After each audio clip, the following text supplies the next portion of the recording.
right. So I think we, in this kind of discussion, I think we even covered the topic on the challenges of integrating haptics, right? We can summarize it as a form factor, right? And actuation techniques are limited due to different reasons, resources, or again, form, right, for integration into wearable forms. And then the other question, maybe I would like to discuss briefly, just to kind of finalize our podcast, is about design methodology. You mentioned that you are working together with curators or people who work in the museums, right? And you try to co-design things with them. And one technique, for instance, you mentioned, which was very interesting, is to basically walk or experience the room blindfolded, right?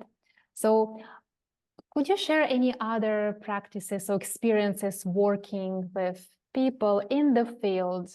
Let's say we could take a museum, right, or any other immersive experiences. How do you approach so that they get out of regular way of thinking about the exhibition or the experiences that they create, improve them?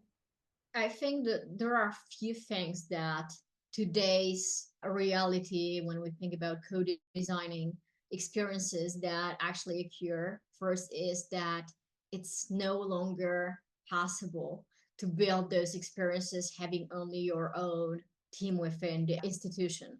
So those teams, you can clearly see, become a combination of people coming from different fields.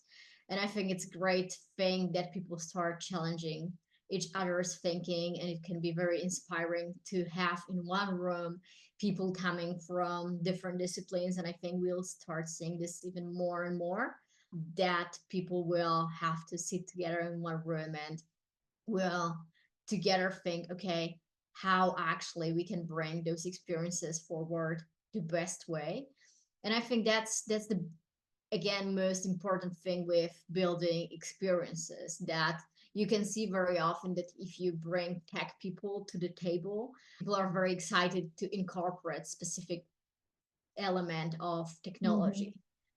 And we sometimes forget the higher purpose, right? So again, thinking about the value and challenging those moments when we are tempted to use specific kind of tools. And it doesn't have to be technology, it can be written text.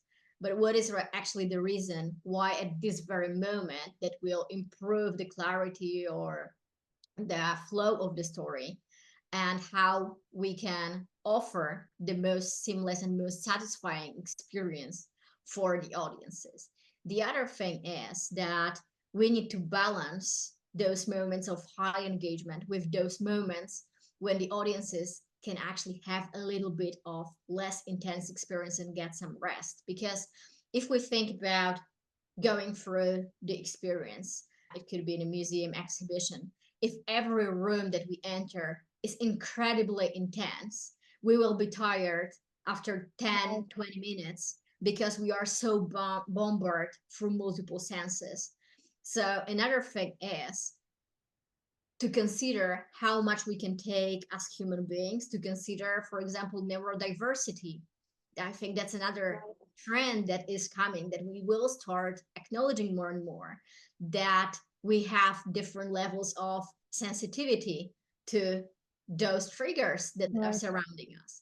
So if there is a moment within the exhibition or within any experience that is super intense, there needs to be a moment when we can take few deeper breaths to go to something exciting again.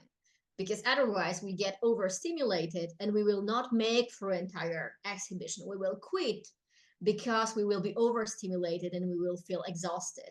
So that's another thing that I really like to do with the people I work with, is to think what is not only the storyline, but what is the arc of engagement and emotions that we want visitor to go, because you cannot keep your audiences only at this highest level of engagement, because Right. So good point. will get tired, because we will stop being focused, because we got too much to swallow. So that's another very important thing. So I would say consider that the fact that we as human beings engage with all the senses and not only focus on things that we can see and hear, but also that we have a certain level of what we can take. And it's important to differentiate that across the experience path.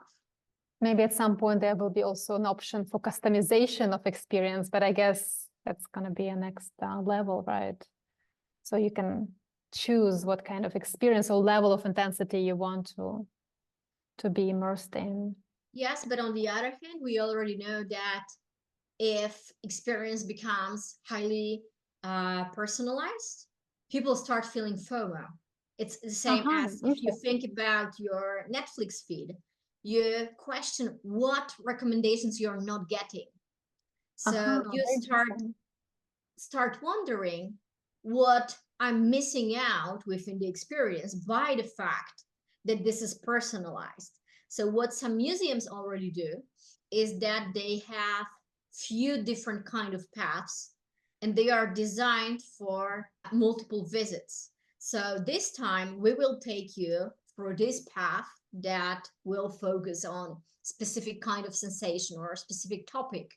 So it will be not necessarily very personalized to yourself, but maybe to your taste. But on the other hand, you know by design what you're missing out. And you feel like, okay, today I'm not into modern art, and I usually am, but today I'm actually interested to see something that I usually don't consume. There is another path. So this is the path of the things you would not get in your recommendation, because that's not what you're typically recommended. So our streaming platforms algorithms, it works similarly to other kinds of experiences, that we experience the same kind of FOMO. Exactly. It gets back to your first point that you did in the beginning, that advertising is very much similar to this immersive experience and storytelling itself, right? This is what you mentioned. Yes. So it's somehow connected, I feel. Well, unfortunately, we have to finish. I wish we could talk more because it's a massive, massive topic for conversation. Storytelling, we humans love stories. And there's so much that can be done around storytelling in all kinds of different fields, not just museums or VR experiences. So maybe at some point you can come and visit us and this podcast again. And we can chat from a different angle. And I really, really appreciate your time and trying to cover as much as we could today. Thank you. Thank you very much for having me. It was very, very interesting. Thank you.